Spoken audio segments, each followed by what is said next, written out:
My name is Jess and welcome to the Storyteller Fox. Come along and listen to read aloud books, be it for bedtime, story time, or simply to read along. Alibaba and the 40 Thieves, retold by Katie Danis, illustrated by Penny Mountain, read aloud by the Storyteller Fox. Alibaba and the 40 Thieves.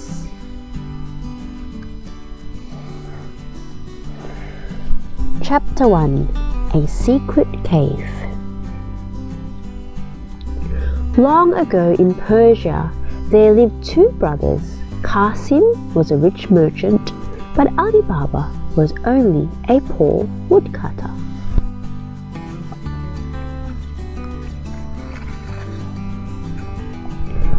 While Qasim ran a large store in town, Alibaba spent his time collecting firewood. He would gather twigs and branches to sell at the market. One day, Alibaba spotted a band of horsemen galloping into the woods. They had daggers and looked dangerous. Quickly, he hid in a tree. The men stopped at a cliff near Alibaba's tree. "Open sesame!" cried their leader, and a hole appeared in the rock. Silently, they went in.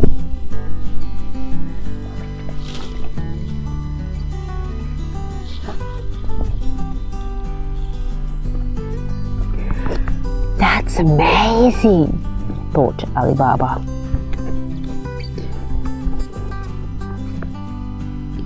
He wanted to explain, but he was scared of the men. After a long wait, he saw the rock open again. He counted the men as they hurried out. There were 40 of them.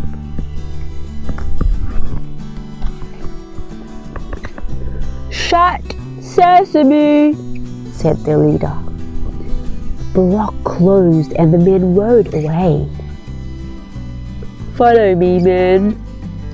Alibaba slid down from his tree. He tried the magic words.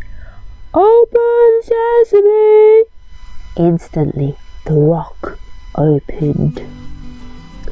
Alibaba crept inside and gasped. The cave was crammed with treasure.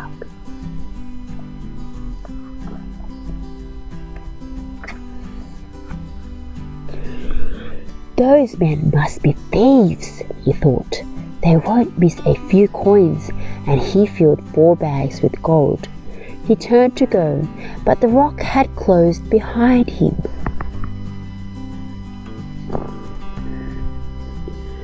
"Open sesame!" he cried.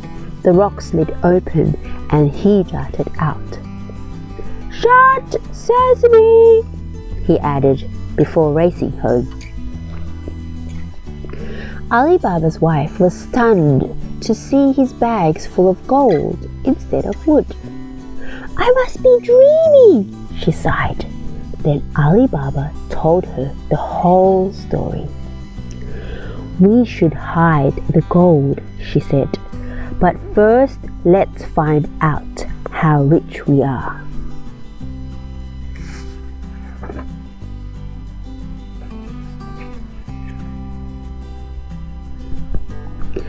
She ran to Qasim's house and asked to borrow his wife's scales. Qasim's wife wondered why. Secretly, she smeared some wax on the scales before handing them over. "Thank you."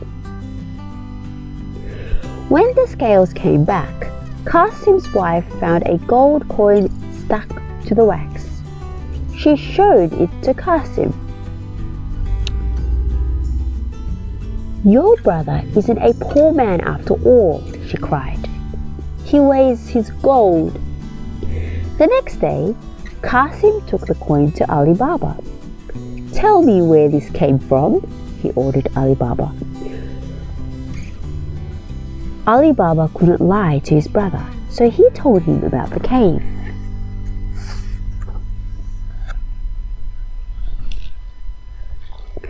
Chapter 2. The Thieves Returned. "Gold?" thought Qasim. He hired 10 donkeys and took them to the place Alibaba had described. "Open, sesame!" he cried. The rock opened and Qasim stepped into the cave. He was dazzled by all the treasures. "I want everything." He stuffed his bags full, then turned to leave, but he'd forgotten the magic words. "Open, strawberry!" he cried. Nothing happened.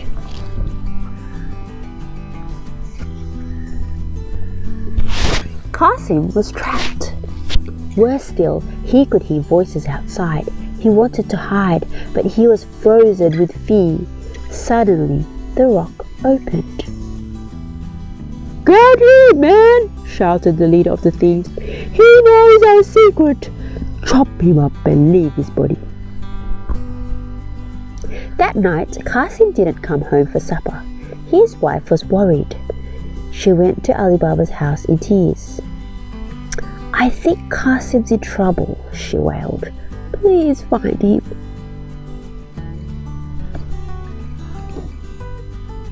"I hope he hasn't gone to the cave." Morning came and there was still no sign of Qasim. Alibaba went to look in the cave. "Open, sesame!" he called. The rock slid back to reveal a horrible sight. Alibaba quickly put them in a bag and hurried home. He went to ask Qasim's loyal servant Morgiana for help. Morgiana went straight to Mustafa the tailor. "I need you to sew up something in secret," she said. "I'll pay you well, but you must let me blindfold you."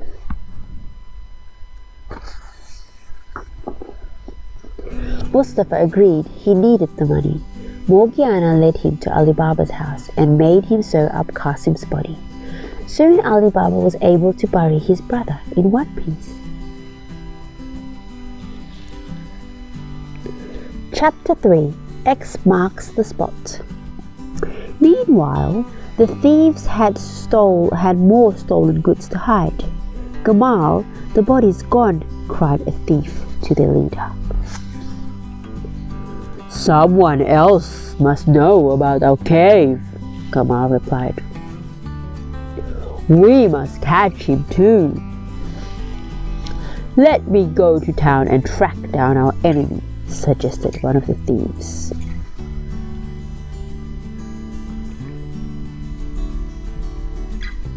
The thief was in town before sunrise. Only Mustafa the tailor was already at work.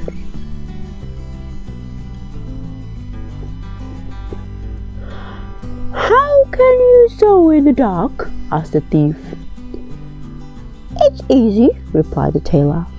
"The other day, I even sewed up a body while blindfolded." "A body?" said the thief. "I'll give you a gold coin if you show me where you did that."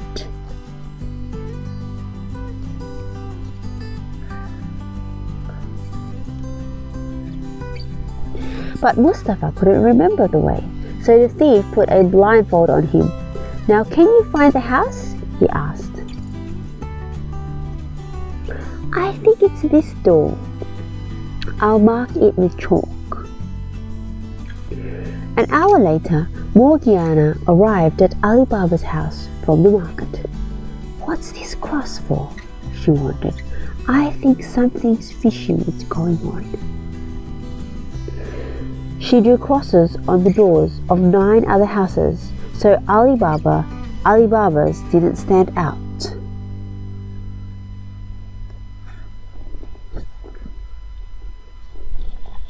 Back at the cave, the thief was telling his friends about Mustafa and the house. "I can show you where our enemy lives," he said. He took a mile to Alibaba Street, only to find 10 doors marked instead of 1. "It's one of these." Gamal returned to the cave very annoyed. "Right," he said. "I'll give a sack of jewels to the man who can find our enemy." And so a different thief set off to ask for Mustafa's help.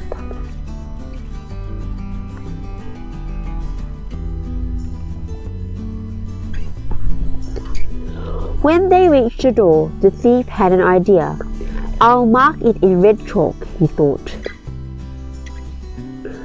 "Do I have to do this again? I'll give you 2 gold coins." After he'd left, Morgiana noticed the new cross. She quickly drew 9 more in red this time. The second thief led Gamal to Alibaba Street.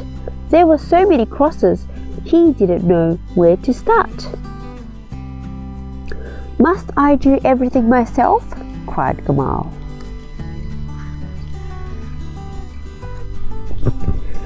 Chapter 4. The Oil Seller. Before long, Gamal had hatched a plan. First, he ordered his men to buy 38 big oil jars and 19 donkeys. He filled 1 jar with oil and left the rest empty. "I want 37 of you to hide in the jars," he told the men. "You 2 fools better find another boss." Then he disguised himself as an oil seller and led the donkeys into town. Each donkey carried 2 jars. Gamal went to see Mustafa. "Show me where you sewed up that body," he said, giving Mustafa 3 gold coins. "Here we are. Thanks, you can now go." At Alibaba's door, Gamal knocked loudly. "Can I help?" said Alibaba. "I hope so," replied Gamal. "I'm an honest oil seller with nowhere to stay." "Well, come in and make yourself at home," said Alibaba. "You can leave your donkeys in the yard." While Gamal unloaded his jars, he spoke to the thieves. Keep hiding. Keep hidden until I throw a pebble from my window," he whispered. "Then you know it's time to attack."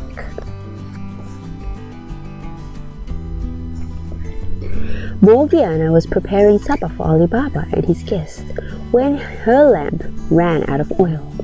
"I'm sure the oil seller won't mind if I take some of his," she thought. She reached the first jar and was shocked to hear a voice. "Is it time, Gamal?" it asked. Thinking quickly, she replied in a deep voice, "No, not yet." Then she went from jar to jar, listening for voices. "Is it time?" "No, not yet." Only 1 jar contained oil. Men were hiding in the others.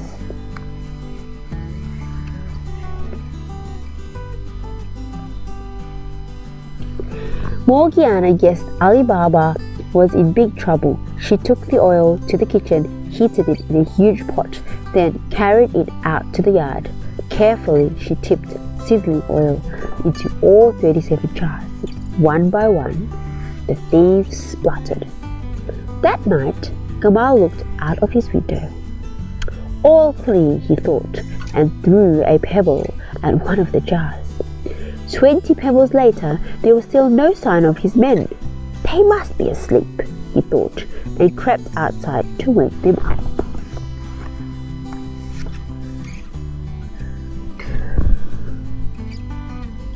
To his horror, he found all his men not alive. He panicked and fled.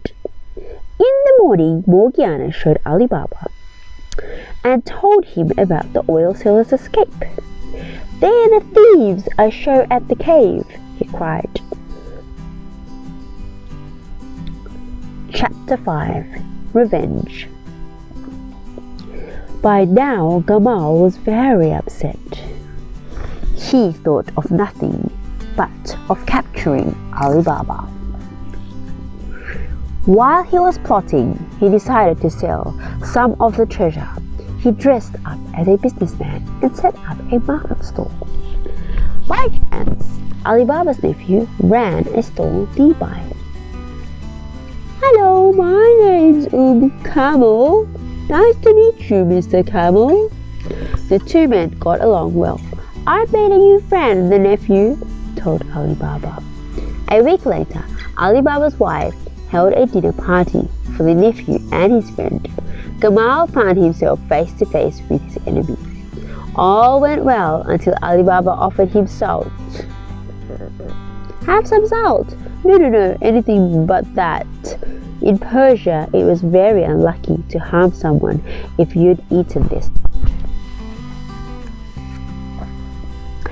Morgiana heard the guest refuse the salt. Strange, she thought, and studied him more closely. It's the man who pretended to be an oil seller, she gasped. I must protect Alibaba. Quickly, she changed into dancing clothes with a tambourine in her hand and a dagger at her side. She swayed and twirled in front of the party. She's wonderful.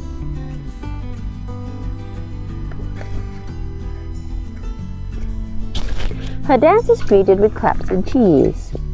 Then Morgiana went from one person to the next holding out her tambourine for money. Alibaba gave her a coin and so did his nephew. Gamal fumbled for his purse. This is my chance, thought Morgiana. As Gamal looked down, she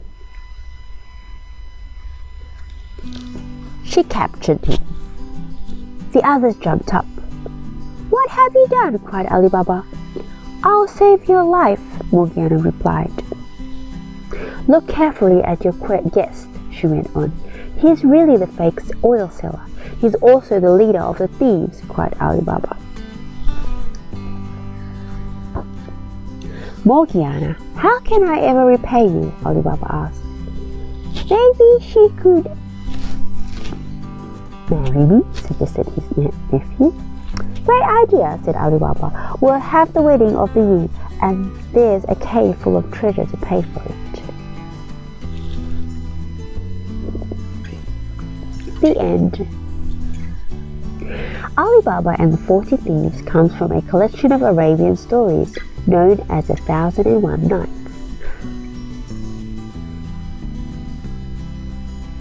According to the legend, a sultan wanted to assassinate his wife. To save herself, the wife started telling him a wonderful story.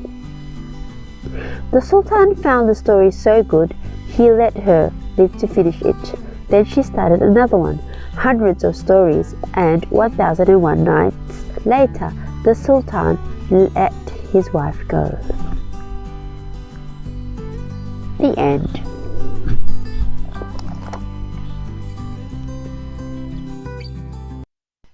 The end. And that's the end of our story time. For more bedtime stories, you can check on our YouTube playlist or listen to more storytime compilations at the Storyteller Fox. Thank you so much for watching. See you next time.